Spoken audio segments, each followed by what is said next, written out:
नमस्कार दोस्तों, panther academy में आप सभी लोगों का हार्दिक स्वागत है। उम्मीद है आप सारे लोग स्वस्थ होंगे, मस्त होंगे और अपनी सफलता के लिए निश्चित रूप से प्रयासरत होंगे। मैं आपका दोस्त दैनिक समसामयिकी की सीरीज लेकर आपके बीच में उपस्थित हूं। उम्मीद है आपको ये सेशन पसंद आ रहा होगा। हम लोग सेशन की शुरुआत दो शब्द मोटिवेशनल कोट से करना चाहेंगे। देखिए यहाँ दिया गया है, ईश्वर का दिया कभी अल्प नहीं होता, टूट जाए वो संकल्प नहीं होता। हार को लक्ष्य से दूर रखना मेरे दोस्त, क्योंकि जीत का कोई विकल्प नहीं होता। मतलब आपने अपने लिए या अपने सपने को जो सजोया है, उस संकल्प को विकल्प के रूप में परिवर्तित मत होने दीजिए। निरंतर प्रयास करिए, यकीन मानिए आप सफल होके ही रहेंगे। और आपसे इतना ही गुजारिश रहेगा कि सेशन में शुरुआत से लेकर अंत तक बने रहिए। यह सेशन दैनिक समसामयिकी के साथ साथ जो परीक्षाओं में तमाम प्रश्न पूछे जाते हैं स्टैटिक जीके से रिलेटेड, वो सारे प्रश्न का रिवीजन यहां पर हम लोग देखने वाले हैं। तो आइए हम लोग सेशन की शुरुआत करें और देखें महत्वपूर्ण प्रश्नों की ये सीरीज। देखिए पहला प्रश्न अत्यंत महत्वपूर्ण है, दिया गया है प्रतिवर्ष संयुक्त राष्ट्र दिवस किस दिवस को मनाया जाता है। तो विकल्प हमारे दिए गए, पहला 24 अक्टूबर, दूसरा 21 अक्टूबर, तीसरा 16 अक्टूबर और चौथा 11 अक्टूबर। यहां जो सही विकल्प हमारा होगा, विकल्प नंबर ए सही होगा। प्रतिवर्ष 24 अक्टूबर को संयुक्त राष्ट्र दिवस के रूप में मनाया जाता है, क्योंकि 24 अक्टूबर 1945 को संयुक्त राष्ट्र का गठन होता है। किसका? संयुक्त राष्ट्र का गठन होता है। अगर हम बात करें कि इसका मुख्यालय कहां स्थित है, तो इसका मुख्यालय न्यूयॉर्क में स्थित है। इसमें 6 भाग, कितने भाग हैं? 6 भाग हैं और 6 भाषाएं संयुक्त राष्ट्र में उपयोग में लाई जाती है। अगर हम बात करें कि सदस्य देश कितने हैं, तो 193 सदस्य देश हैं। नवीनतम सदस्य देश कौन सा है? तो दक्षिणी मैसीडोनिया जो है, ये नवीनतम सदस्य देश के रूप में है। और इनके प्रमुख कौन है? तो एंटोनियो गुटारेस जो हैं संयुक्त राष्ट्र के प्रमुख हैं। अगर हम बात करें, यहां संयुक्त राष्ट्र से कुछ महत्वपूर्ण प्रश्न पूछे जाते हैं। जैसे पहला प्रश्न अगर बात हम देखें कि जो संयुक्त राष्ट्र के 6 मुख्य भाग हैं, तो इसमें से कौन सा भाग है जिसका मुख्यालय संयुक्त राष्ट्र से बाहर है? तो अंतरराष्ट्रीय न्यायालय का मुख्यालय संयुक्त राष्ट्र से बाहर है। कहां है? द हेग में है। कहां है? द हेग में है। अगर हम बात करें यहां महत्वपूर्ण जानकारी के रूप में कि हाल ही में संयुक्त राष्ट्र के मानवाधिकार आयोग के प्रमुख के रूप में किसे चुना गया है? तो बोलकर तुर्क को चुना गया है। मित्रों, ये कहां से हैं? ये ऑस्ट्रिया। किस देश से? ऑस्ट्रिया देश से हैं। ऑस्ट्रिया की राजधानी क्या है? वियना जो है मित्रों, यहां की राजधानी है। एक अगला प्रश्न अगर हम देखें, तो संयुक्त राष्ट्र महासभा एक अंग है। इसके 76वें महासभा का अध्यक्षता किसके द्वारा किया गया है? तो अब्दुल्ला साहिद के द्वारा किया गया है। और ये किस देश के हैं? ये मालदीव। कहां के? मालदीव के हैं। मालदीव की राजधानी क्या है? माले है। अगर हम बात करें हाल ही में संयुक्त राष्ट्र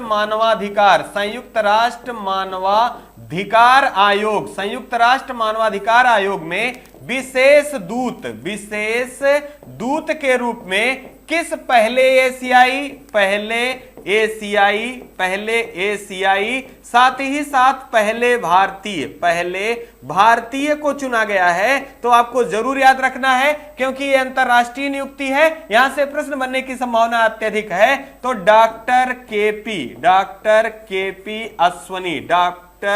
केपी अश्वनी जी को चुना गया है संयुक्त राष्ट्र मानवाधिकार के विशेष दूत के रूप में। अगर हम बात करें यूएनओ संयुक्त राष्ट्र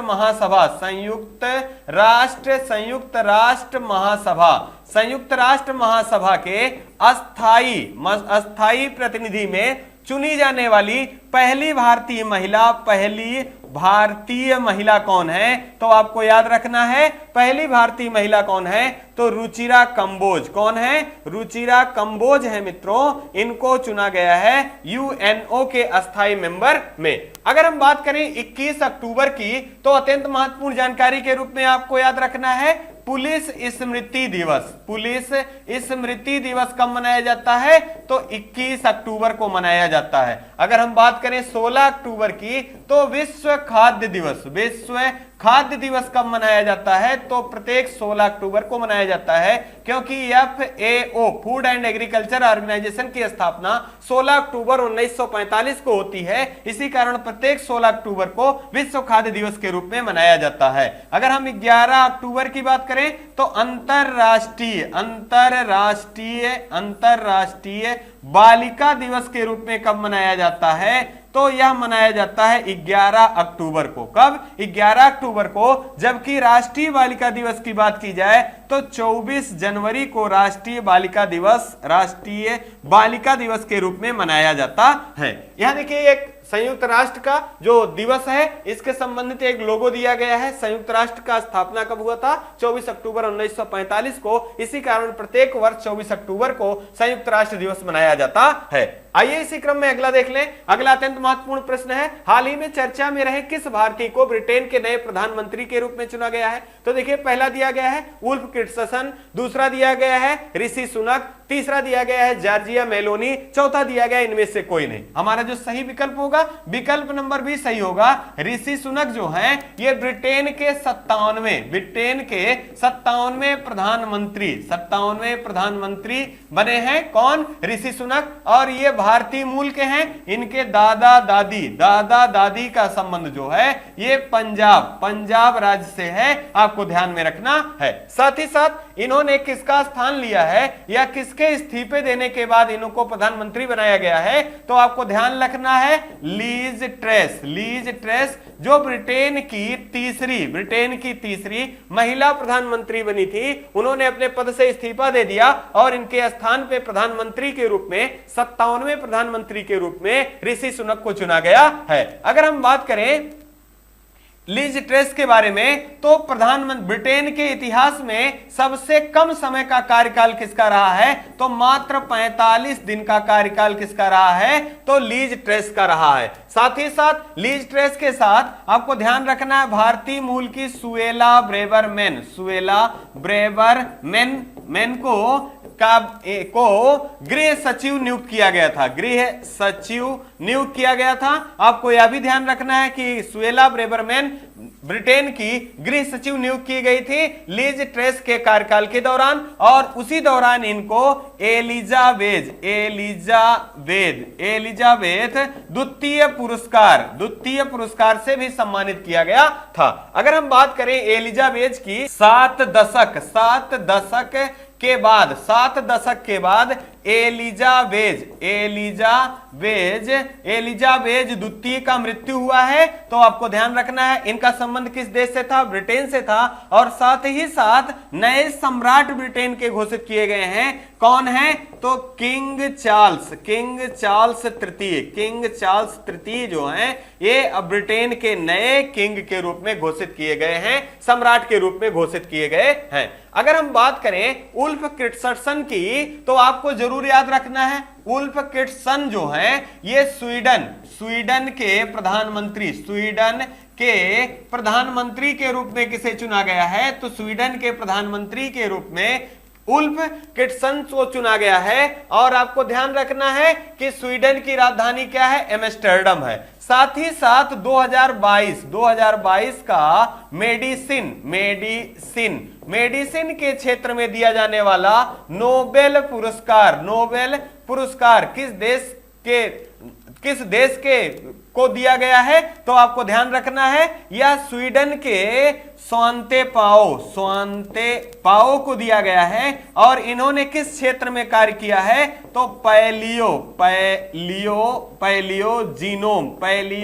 जीनोम के क्षेत्र में कार्य किया है। और मेडिसिन के लिए 2022 का नोबेल पुरस्कार किसे दिया गया है? स्वांते पाओ को दिया गया है, जो कि स्वीडन देश से संबंधित है। स्वीडन की राजधानी क्या है? एम्स्टर्डम जो है स्वीडन की राजधानी है। अगर हम बात करें जॉर्जिया मेलोनी की, तो आपको याद रखना है इटली की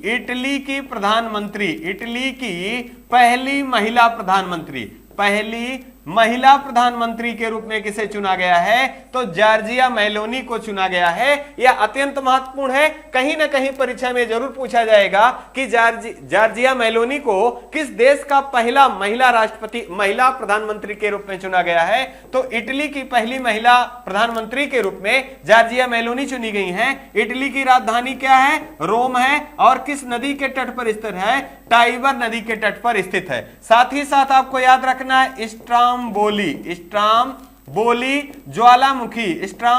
ज्वालामुखी का संबंध किस देश से है? तो यह इटली से है। कहां से है? इटली से है। और भूमध्य सागर का प्रकाश स्तंभ, भूमध्य सागर का प्रकाश स्तंभ के नाम से किस ज्वालामुखी को जाना जाता है? तो स्ट्राम्बोली ज्वालामुखी को भूमध्य सागर का प्रकाश स्तंभ के रूप में जाना जाता है। साथ ही साथ आपको यहां देखिए एक पिक्चर के माध्यम से ऋषि सुनक जी को दिखाया गया है, आपको जरूर याद रखना।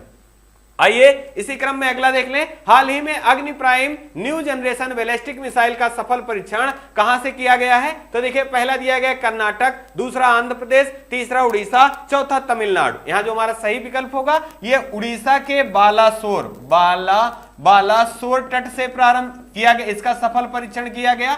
अब साथ ही साथ आपको ध्यान देना है ये किसकी पहल है? तो इसरो के द्वारा इसका सफल परीक्षण किया गया। अब यहीं पर इसरो से महत्वपूर्ण प्रश्न आपको याद रखना है। अगर हम बात करें इसरो की तो इसकी स्थापना 15 अगस्त 1969 ईस्वी में किया गया था। और इसके मुख्यालय कहां है? तो इसका मुख्यालय बंगलुरु, कहां है? बंगलुरु में है। और वर्तमान में प्रमुख कौन है? सोमनाथ जी जो हैं ये वर्तमान में इसरो के प्रमुख हैं। साथ ही साथ अगर हम बात करें उड़ीसा से संबंधित तो आपको याद रखना है उत्कल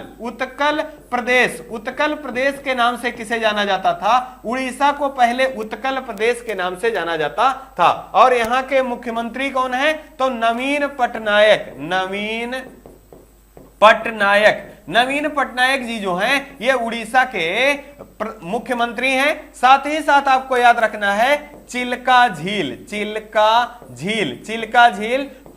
भारत की पहली आर्द्रभूमि के रूप में चिन्हित होने वाला स्थल कौन सा है? तो ये चिल्का झील है जो कि उड़ीसा राज्य से संबंधित है। आपको यही याद रखना है पूरी रथ यात्रा का संबंध भारत के किस राज्य से है? तो पूरी रथ यात्रा का संबंध भारत के उड़ीसा राज्य से है। कहां से? उड़ीसा राज्य से संबंधित है। अगर हम बात करें यहां महत्वपूर्ण जानकारियों के संबंध में इसरो से संबंधित तो आपको याद रखना है कि इसरो ने हाल ही में एसएसएलवी लॉन्चिंग व्हीकल लॉन्च किया है। इसका फुल फॉर्म क्या है? तो स्मॉल सैटेलाइट लॉन्चिंग व्हीकल जो है ये किसके द्वारा प्रारंभ किया गया है? या इसरो के द्वारा प्रारंभ किया गया है, जो कि छोटे उपग्रहों को प्रक्षेपित करने के काम आने वाला है। साथ ही साथ इसरो के द्वारा हाल ही में MOM मास ऑर्बिटर मिशन का निष्क्रिय होने की सूचना दी गई है। तो आपको ध्यान रखना है ये कब प्रक्षेपित किया गया था? तो 2013 में प्रक्षेपित किया गया था और अपनी कक्षा में 2014 में ये स्थापित हुआ था। और हाल ही में इसके निष्क्रिय होने की बात इसरो के द्वारा बताई गई है। अगर हम बात करें आंध्र प्रदेश से तो एक अत्यंत महत्वपूर्ण प्रश्न पूछा जाता है कि भाषा के आधार पर गठित होने वाला पहला राज्य कौन सा है? तो आंध्र प्रदेश जो है मित्रों ये भाषा के आधार पर गठित होने वाला पहला राज्य है 1953 ईस्वी में। अगर हम बात करें कर्नाटक की तो आपसे पूछा जाता है कि कर्नाटक में विजयनगर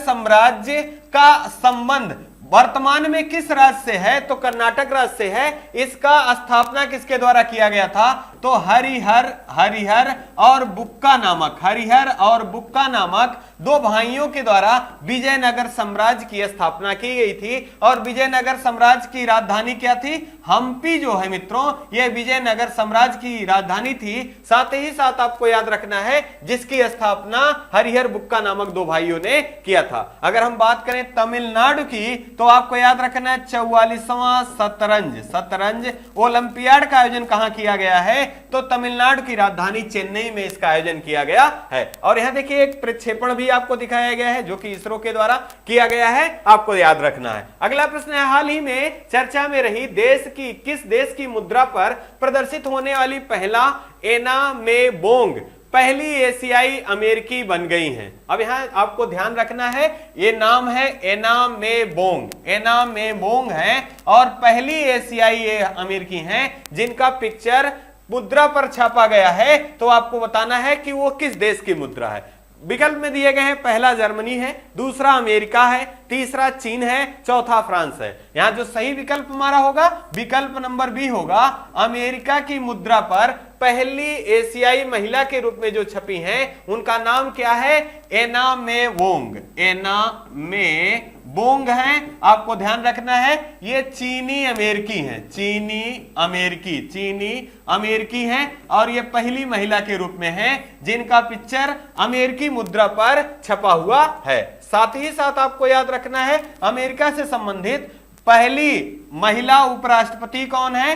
तो कमला हैरिस। कौन है? कमला हैरिस जी जो हैं ये पहली महिला उपराष्ट्रपति कौन है? ये कमला हैरिस हैं। साथ ही साथ अमेरिका की राजधानी क्या है? तो अमेरिका की राजधानी वाशिंगटन डीसी, वाशिंगटन डीसी जो है ये यहाँ की राजधानी है। साथ ही साथ आपको याद रखना है यहाँ के राष्ट्रपति कौन है? तो जो बाइडेन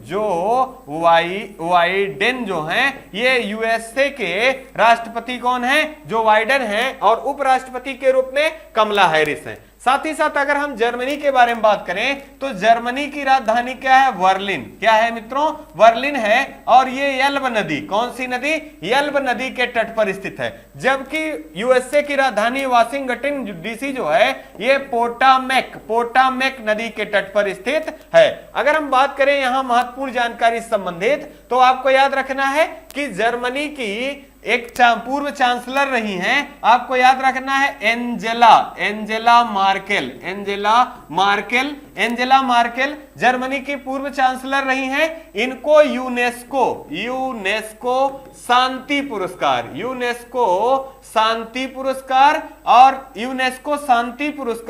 और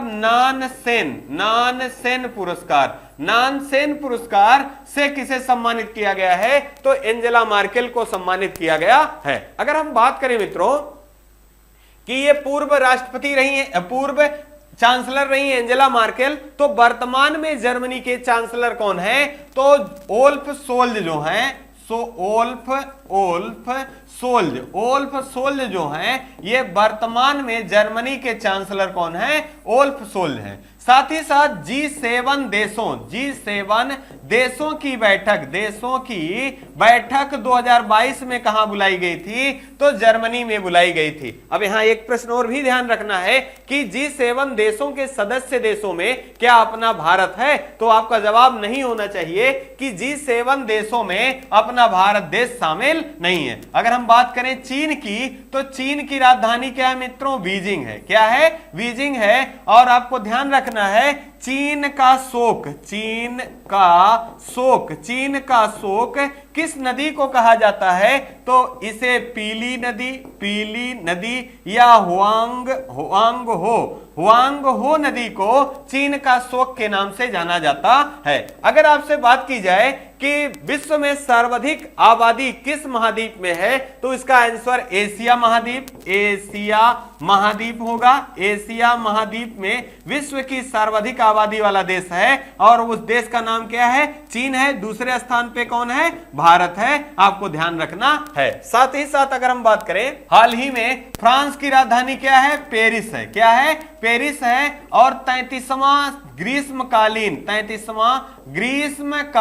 ग्रीष्मकालीन ओलंपिक का आयोजन कहां किया जाएगा? तो फ्रांस की राजधानी पेरिस में किया जाना है। आपको अमेरिका से याद रखना है, विश्व एथलेटिक्स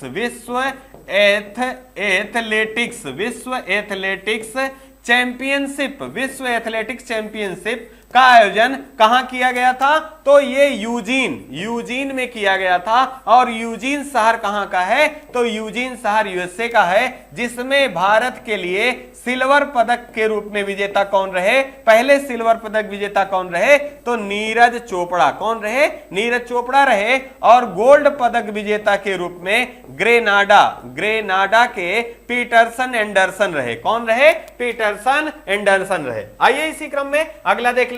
हाल ही में केंद्र सरकार के द्वारा कितने स्थलों सहित स्वदेश दर्शन योजना 2.0 शुरू करने की योजना प्रारंभ की गई है? मतलब यहां से आपसे पूछा जा रहा है कि स्वदेश दर्शन जो योजना है जिसका 2.0 प्रारंभ किया गया, तो कितने स्थलों को चुना गया है? तो विकल्प हमारे दिए गए, पहला 10, दूसरा 12, तीसरा 20, चौथा 15। यहां जो हमारा सही विकल्प होगा, विकल्प नंबर डी सही होगा। 15 स्थलों को चुना गया है स्वदेश योजना में, जो कि 2.0 मतलब स्वदेश योजना का दूसरा जो संस्करण है उसमें 15 राज्यों को चुना गया है। अब यहां से पहले प्रश्न यही आपको जानना जरूरी है कि स्वदेश दर्शन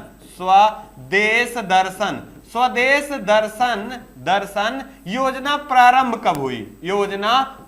कब हुई? तो 2014 में स्वदेश दर्शन योजना प्रारंभ किया गया था। साथ ही साथ इसका उद्देश्य क्या है? तो टूरिज्म को बढ़ावा देना या पर्यटन को बढ़ावा देना। पर्यटन को बढ़ावा देना जो है स्वदेश दर्शन योजना का मुख्य उद्देश्य है। अब यहां से दो प्रश्न और बन जाते हैं। अगर आपसे पूछा जाए कि विश्व पर्यटन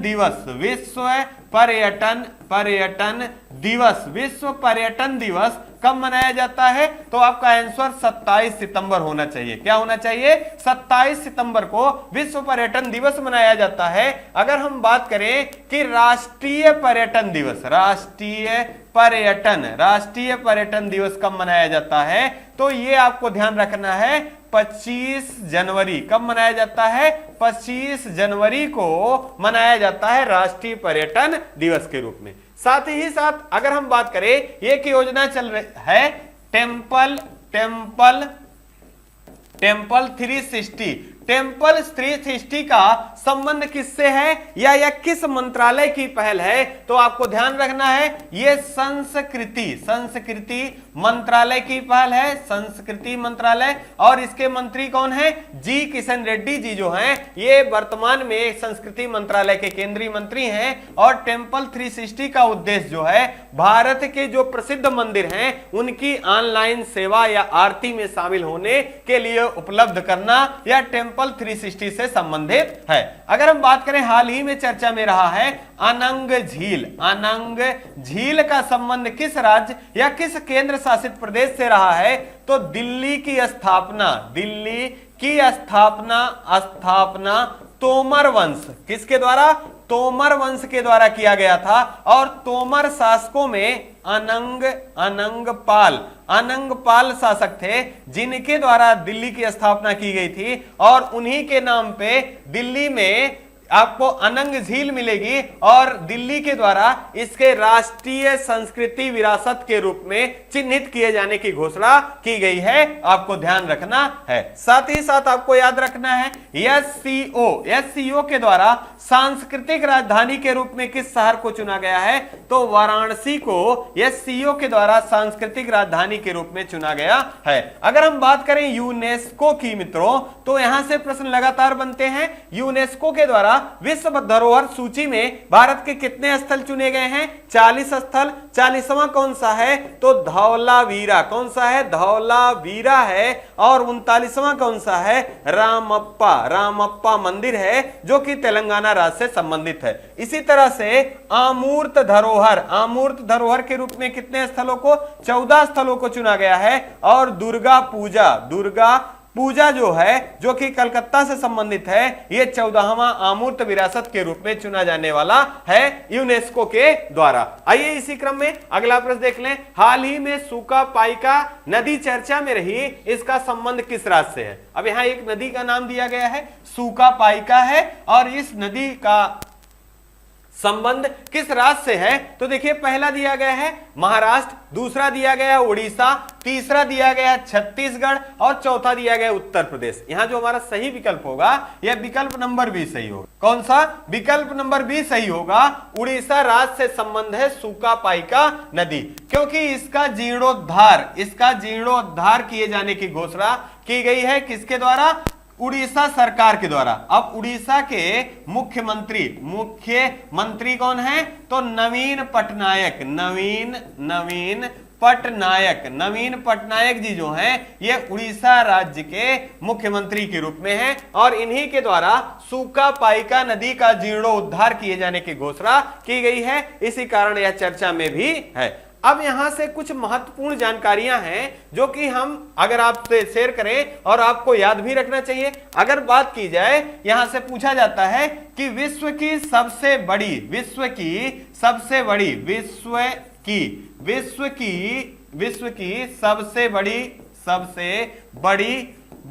मीठे पानी की झील कौन सी है? तो सुपीरियर झील ये विश्व की सबसे बड़ी मीठे पानी की झील है। अगर हम बात करें कि सबसे गहरी झील कौन सी है विश्व की सबसे गहरी झील कौन सी है? तो विश्व की सबसे गहरी झील जो है ये बैकाल झील है। कहां है? बैकाल झील है, जो कि साइबेरिया क्षेत्र में स्थित है। इसी तरह हमने मीठा झील देख लिया, सुपीरियर है, जो कि यूएसए में स्थित है। और विश्व की सबसे गहरी झील की बात करें तो बैकाल झील है। और अगर हम बात करें यहां कि विश्व की सबसे खारे पानी की झील, विश्व की सबसे अधिक खारे पानी की झील कौन सी है? तो आपको याद रखना है ताना झील जो है ये तुर्की में स्थित है, और ये विश्व की सबसे ज्यादा लवणता वाली झील है। अगर हम ये भारत के परिप्रेक्ष्य में देखें कि भारत की सबसे मीठे पानी की झील कौन सी है, तो ये बुलर झील है। बुलर झील ये कहां स्थित है? ये जम्मू कश्मीर में स्थित है। और अगर खारे पानी की बात की जाए तो खारे पानी की झील के रूप में चिल्का झील, कौन सी झील? चिल्का झील जो है भारत की खारे पानी झील के रूप में है। अगर हम बात करें महाराष्ट्र से तो आपको ध्यान रखना है, हाल ही में महाराष्ट्र के नए मुख्यमंत्री के रूप में शपथ लिया है। किसने? तो एकनाथ शिंदे जी ने, और उप मुख्यमंत्री के रूप में देवेंद्र फडणवीस जी ने। और महाराष्ट्र से पूछा जाता है लोनार झील का संबंध किस राज्य से है? तो लोनार झील का संबंध महाराष्ट्र से है, और ये क्रेटर झील है। कौन है? ये क्रेटर टाइप की झील है। अगर हम बात करें छत्तीसगढ़ की तो आपको याद रखना है इंद्रावती नदी भारत का नियाग्रा किस जलप्रपात को कहा जाता है? तो चित्रकूट जलप्रपात को कहा जाता है। और ये किस नदी पर स्थित है? इंद्रावती नदी पर स्थित है। अगर हम बात करें उत्तर प्रदेश की तो राष्ट्रीय जल पुरस्कारों में पहला स्थान किसका है? तो उत्तर प्रदेश का है। और अमृत सरोवर के क्रियान्वयन में भारत का पहला राज्य कौन सा है? तो यह उत्तर प्रदेश है। और भारत का पहला अमृत सरोवर कहां स्थापित किया गया था? तो रामपुर, जो कि उत्तर प्रदेश से संबंधित है। ये सारे प्रश्न आपको याद रखने हैं। आइए इसी क्रम में अगला प्रश्न देख लें। हाल ही में चर्चा में रहे कम्युनिस्ट पार्टी ऑफ चाइना का महासचिव के रूप में किसे नियुक्त किया गया है? तो देखिए पहला दिया गया है शी जिनपिंग, दूसरा शी मियांजे, तीसरा हु जिताऊ, और चौथा जो दिया गया है इनमें से कोई नहीं। यहां जो हमारा सही विकल्प होगा विकल्प नंबर ए सही होगा। अब आपको ध्यान रखना है कम्युनिस्ट पार्टी ऑफ चाइना के महासचिव के रूप में तीसरी तीसरी बार किसे चुना गया है? शी जिनपिंग को चुना गया है और इन्हें ही चीन के राष्ट्रपति के रूप में भी तीसरी बार चुना गया है। आपको ध्यान रखना है। साथ ही साथ अगर हम बात करें चीन की राजधानी के बारे में, तो चीन की राजधानी क्या है? चीन की राजधानी बीजिंग है। क्या है? चीन की राजधानी बीजिंग है। साथ ही साथ आपको याद रखना है चीन का शोक किस नदी को कहा जाता है? तो चीन का शोक हुआंगहो नदी को चीन का शोक कहा जाता है। इसी को पीली नदी के नाम से जाना जाता है। अगर आपसे पूछा जाए कि विश्व में सर्वाधिक मछली उत्पादन वाला देश कौन सा है, तो विश्व में सर्वाधिक मछली उत्पादन वाला देश कौन सा है? चीन है। अगर हम बात करें जनसंख्या की, तो सर्वाधिक जनसंख्या विश्व में किस देश में है? तो चीन में विश्व में सर्वाधिक जनसंख्या के स्थान पे चीन पहले स्थान पे है, जबकि भारत दूसरे स्थान पे है। अगर आपसे प्रश्न पूछा जाता है कि पामीर का छत या पामीर का पठार किस देश में स्थित है? तो तिब्बत। कहां? तिब्बत में स्थित है पामीर का पठार। इसे ही संसार का छत के नाम से जाना जाता है। अगर हम बात करें मंगोलिया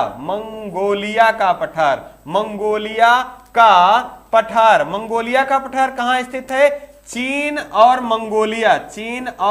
मंगोलिया की सीमा पर स्थित है मंगोलिया का पठार। अगर हम बात करें भारत और चीन के बीच विभाजन रेखा है, उसका नाम क्या है? मैकमोहन रेखा जो है, ये भारत और चीन के बीच विभाजन रेखा के रूप में जानी जाती है। साथ ही साथ अगर हम बात करें कम्युनिस्ट पार्टी, आपसे पूछा जा सकता है कि कम्युनिस्ट पार्टी के महासचिव कौन चुने गए हैं? तो शी जिनपिंग चुने गए हैं और यही चीन के तीसरी बार राष्ट्रपति के रूप में भी चुने गए हैं। आइए इसी क्रम में हम लोग अगला प्रश्न देख लें। अगला है, हाल ही में किस देश के द्वारा फीफा महिला विश्व कप 2023 का शुभंकर तर्जुनी का अनावरण किया गया? यहां ध्यान रखना है। आपसे प्रश्न ऐसा भी पूछा जा सकता है कि फीफा महिला विश्व कप 2023 का जो आयोजन होना है, इसका शुभंकर क्या है? तो आप नाम याद रखें, तर्जुनी इसका नाम है, जो कि फीफा 2023 का महिला विश्व कप जो होगा इसके लिए चुना गया है। अब यहां देखिए विकल्प क्या है? पहला ऑस्ट्रेलिया है, दूसरा न्यूजीलैंड है, तीसरा ए बी दोनों है, चौथा यूएसए है। यहां जो हमारा सही विकल्प होगा, विकल्प नंबर सी सही होगा। ऑस्ट्रेलिया और न्यूजीलैंड के द्वारा तर्जुनी जो कि शुभंकर है या मस्कट है किसका? फीफा महिला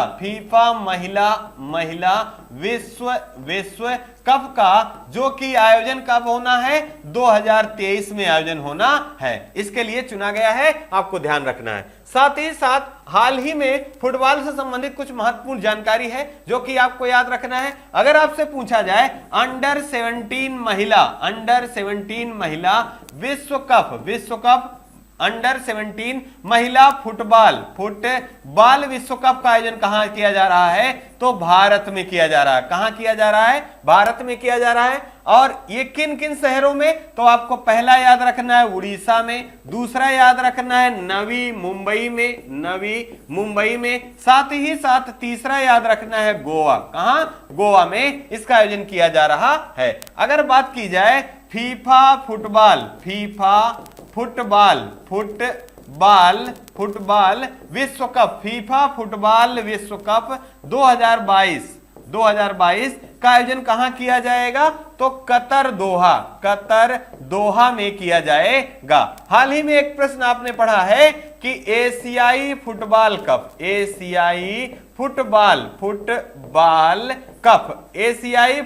कप का आयोजन जो पहले चीन में होना था, अब इसका आयोजन चीन से कहां किया गया है? तो इसका आयोजन भी कतर में किया गया है, आपको ध्यान रखना है। साथ ही साथ आपको याद रखना है भारतीय फुटबॉल संघ, भारतीय फुटबॉल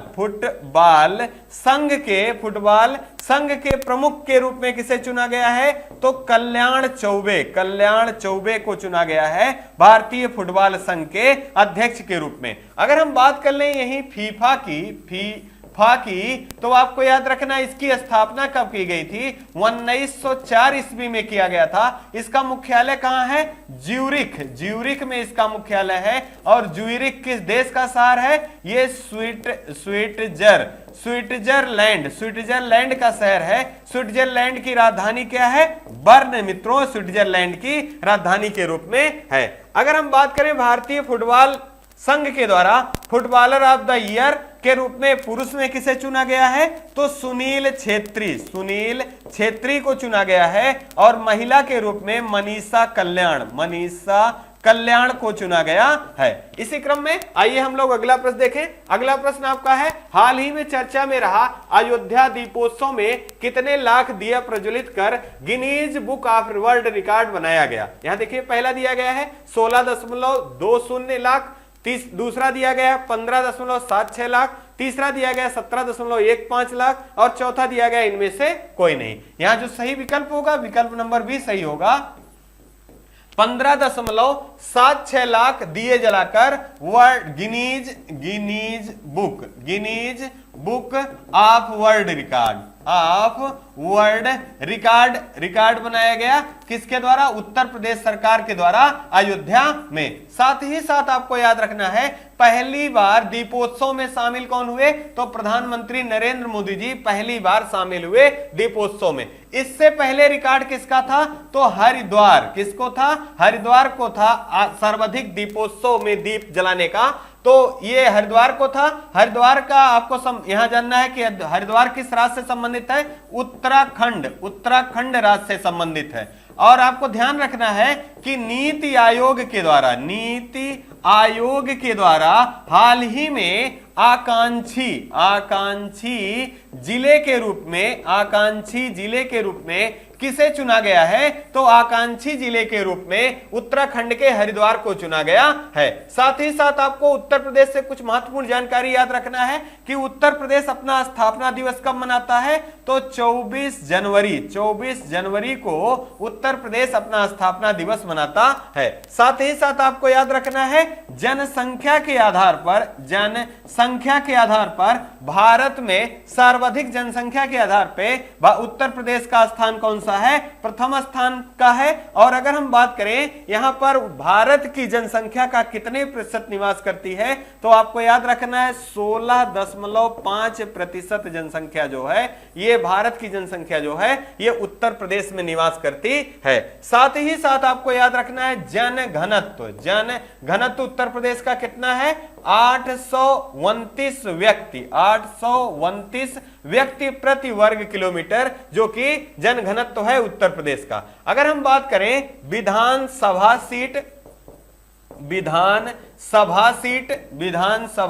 लोकसभा, राज्यसभा और विधान परिषद की सर्वाधिक सीटें भारत के किस राज्य में हैं? तो सर्वाधिक सीटें जो है ये उत्तर प्रदेश में है। विधानसभा की बात करें तो 403, लोकसभा की बात करें 80, राज्यसभा की बात करें 31 और विधान परिषद की बात करें तो 100 सीटें, जो कि भारत के सबसे अधिक सीटें हैं वो कहां हैं? उत्तर प्रदेश में स्थित हैं। ये महत्वपूर्ण जानकारियां हैं उत्तर प्रदेश से संबंधित, आपको जरूर याद रखना है। आइए इसी क्रम में आपको इस लास्ट प्रश्न से हम लोग देखें। अगला है, हाल ही में किस शहर में आकाश फॉर लाइफ अंतरिक्ष सम्मेलन आयोजित किया गया? अब यहां दिया गया है आकाश फॉर लाइफ अंतरिक्ष सम्मेलन का आयोजन कहां किया गया? पहला दिया गया इंदौर, दूसरा भोपाल, तीसरा पंचकुला, चौथा देहरादून। यहां जो देहरादून है यह हमारा विकल्प नंबर डी सही होगा। देहरादून में आकाश फॉर लाइफ अंतरिक्ष सम्मेलन किया गया और इसका उद्देश्य क्या है? तो मानव शरीर जो 5 महाभूत से मिलकर बना है। 5 महाभूतों में आपको याद रखना है वायु है, आकाश है, अग्नि है, अग्नि है, जल है, साथ ही साथ पृथ्वी, ये जो 5 महातत्व हैं, इन तत्वों से मिलकर जो मानव शरीर का निर्माण है, इन्हीं तत्वों का मुख्य उद्देश्य है। और आकाश फॉर लाइफ अंतरिक्ष सम्मेलन का, जो कि कहां आयोजन किया गया है, देहरादून में आयोजित किया गया है। अगर हम अगले विकल्प के रूप में देखें पंचकुला, तो खेलो इंडिया यूथ गेम का चौथा संस्करण का आयोजन कहां किया गया था, तो हरियाणा के पंचकुला में किया गया था। और 5वां कहां किया जाएगा, तो मध्य प्रदेश के 6 शहरों में। कहां? मध्य प्रदेश के 6 शहरों में किया जाना है। अगर हम बात करें भोपाल की, तो मध्य प्रदेश की राजधानी क्या है मित्रों, तो ये मध्य प्रदेश की राजधानी भोपाल है। और हाल ही में स्वच्छता सर्वेक्षण का रिपोर्ट जारी हुआ है, इसमें भारत में सबसे स्वच्छ राज्य के रूप में किसे चुना गया है, तो मध्य प्रदेश को चुना गया है। अगर हम बात करें इंदौर की, तो यहां से बहुत सारे प्रश्न इंपॉर्टेंट बन जाते हैं और बार बार परीक्षाओं में पूछा भी जाता है। लगातार छठी बार भारत का सबसे स्वच्छ शहर के रूप में कौन है, तो इंदौर है। कौन है? इंदौर है। साथ ही साथ आपको याद रखना है वाटर प्लस सिटी के रूप में भारत का पहला शहर कौन है, इंदौर है। अगर बात करें डिजिटल एड्रेस वाला 100% डिजिटल एड्रेस वाला भारत का पहला शहर कौन है, इंदौर है। अगर बात करें बायो सीएनजी संयंत्र कहां स्थापित किया गया है, तो इंदौर में। अगर हम बात कर ले यही 17वां प्रवासी भारतीय दिवस, जो कि 2023 में 9 जनवरी को मनाया जाता है, 9 जनवरी को मनाया जाना है, इसका आयोजन कहां किया जाएगा, तो इंदौर में किया जाएगा। ये कुछ महत्वपूर्ण जानकारियां हैं, आपको जरूर याद रखना है। इसी क्रम में ये 10 प्रश्नों की महत्वपूर्ण सीरीज यही समाप्त होती है और आपसे 2 शब्दों के साथ हम विदा लेना चाहेंगे। देखिए दिया गया है, खुद को इतना परफेक्ट बनाओ कि जिसने भी आपको ठुकराया है वो आपकी एक झलक पाने के लिए तरस से। आपको ध्यान देना है कि आप निरंतर प्रयास करते रहेंगे तो आप सफल अवश्य होंगे। इसी क्रम में आप अपना और अपने परिवार का खूब सारा ध्यान रखें। जय हिंद, जय भारत।